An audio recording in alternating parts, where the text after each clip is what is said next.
So, Honorable Anthony Williams, good afternoon and welcome to a team of legislative reporters. Today, you had a successful session there. Why? Because you wrote a communication to plenary seeking the indulgence of it to have an increment in the salaries of the staffers and also the secretariat. Now, tell us what actually prompted your communication. Well, thank you very much. And I want to, first of all, take this time to welcome you to the office of Plibo-Solokan District, Maryland County. I was given to me by the people of Plibo-Solokan District to come and represent them and the Liberian people in general. When I first took over as representative, you know that after my election, it was heavily contested by Mr. Buffers Chambers. He contested the election on grounds that I country table, I interfere into the into the voting process. And at the end of the day, the Supreme Court was able to overturn the results and ask us to go back for two polling places contestations, which kept me out of the capital bit for almost 5 months. And I got officially enrolled in March means to start participating. But I got to realize that my elections into this place were contingent on the back of the brothers and sisters that were supporting me in the trenches, meaning in the various slums community, in the slum, in the towns and villages. When I got here, like I said, the chief clerk of the House of Representatives, she offered me a package that contains some documentary that has to do with the rules, the remuneration for the staffers of the National Legislature, and then when I saw it, I feel that it was not satisfactory to me. Having used people to run my campaign, and then within the truth of an eye, I'm now turning into a financial paradise individual, having a vehicle at my disposal, and then those people who ran my campaign are way down the line, receiving 200 per month, receiving 500, 600, taking into consideration that from Maryland County to come to Monroe, somebody's going to relocate from Maryland County. If he or she is making $400 US per month, if you discount that, but the interest or whatever the tax says that they will be around maybe some 300, or if that 500 be around 400. Then if you go for the what you call one room for rentage, is about 150. So if somebody from Maryland County has to move to Monrovia, it means that he or she will work continuously for the next 6 years. That life will not change and it will make no impact in the life of that people because of the rentage, and they have to pay their way to and fro. So that caught my attention. That I said, why it is true, I'm just one among equal. And then these guys were the one who support them. Some of them, the older than me, some of them we are equal, older than some of them. It will be important that we push the National Legislature to make sure that to be able to increase the staffers here as well as the political staff in our various offices, because they are the one who are the engine behind our elections here. And I place that communication on the floor since I think when we came by February, I put on the floor before I went back for the other day. So February 7.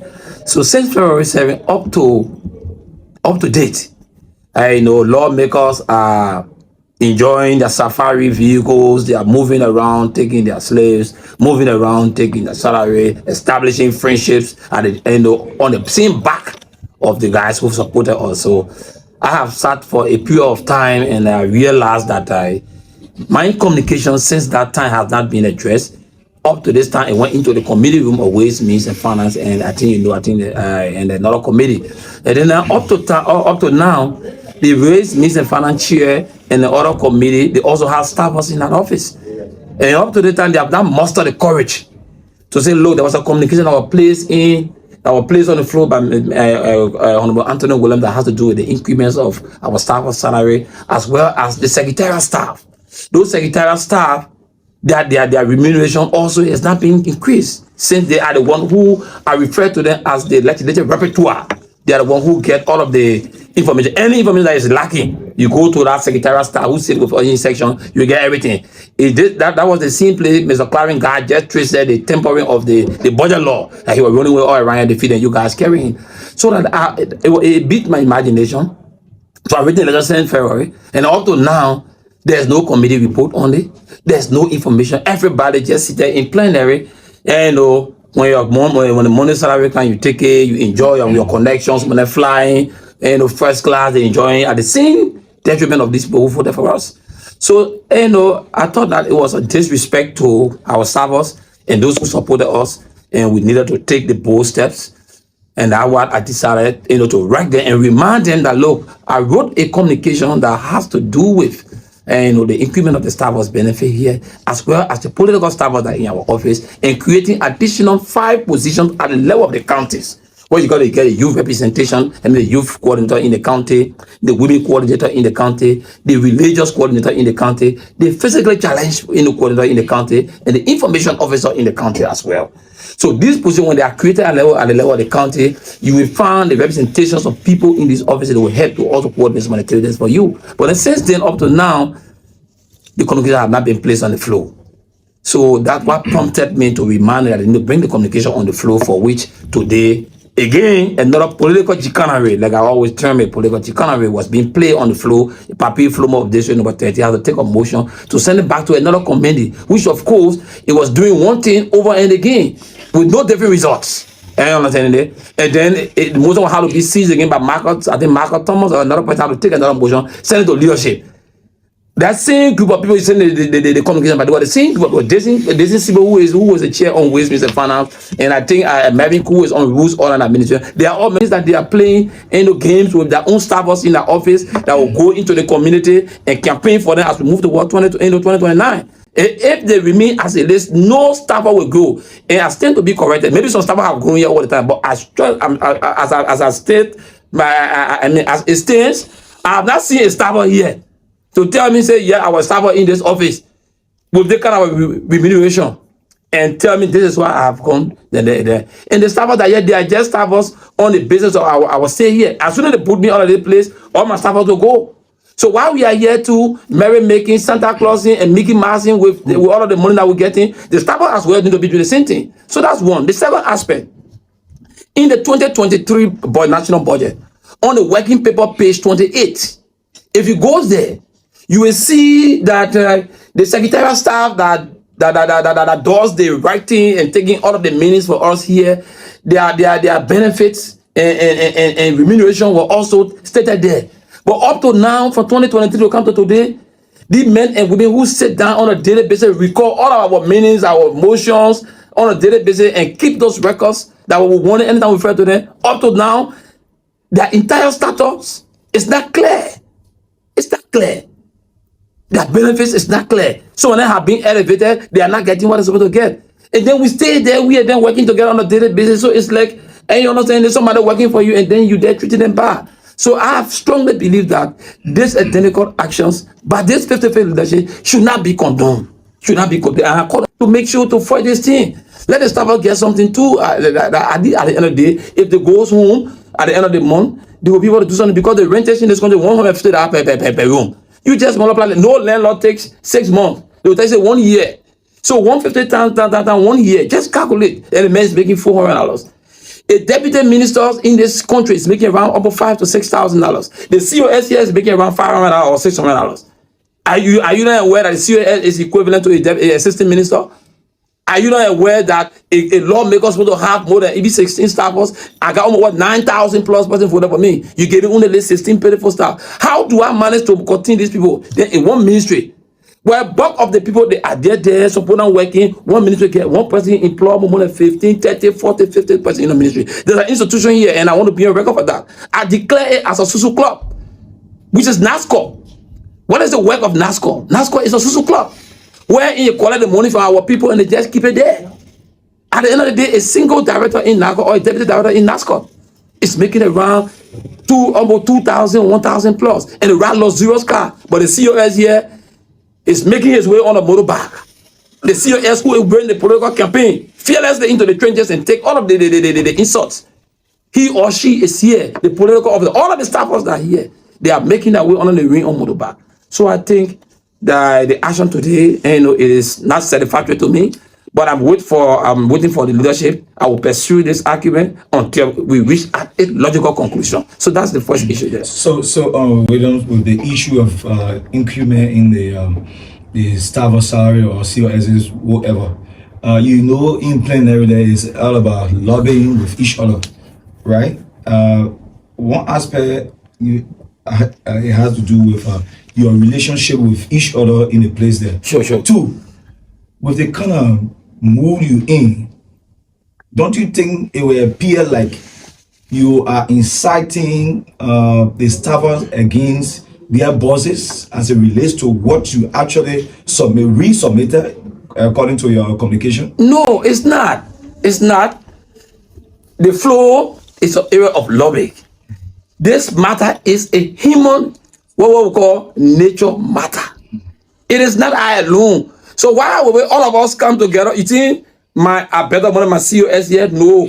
Or I better money some of the staffers here? No. It's just one and more equal. It's just an opportunity. I'm not educated some staffers in this building. Some staffers educated than me. They can articulate the issue more than me. So the only thing they decided was all of us cannot contest at the same time, like giving an opportunity. So they just want them more equal. So when we are here, while we paving our own role as a political pathfinders, we should also pave the road for our staff too, as well as political pathfinders, because we are the mover and shaker of the budget and what happened here. So it's not about inciting them, it's about telling them what they need to do. The essence of taking salary is to be able to make an impact in your life. Today, I'm on record again. Almost every office in this place, because of this littleness of the money, staffers are sharing money. 2-3 persons on one payroll here. I mean, on one salary. To you, it is an open secret. 2-3 persons on one salary here. And the reason why the brothers and sisters accepted, because they know they are not alone that voted for me. For example, somebody want to be my administrative assistant. You get about 10,000 persons voted for me, but give me only 16 persons. So do you expect me to take only 16 persons when you got more 10,000 persons? Even the 10,000 persons voted for me, maybe 50% was the real fault, so I can't take 50.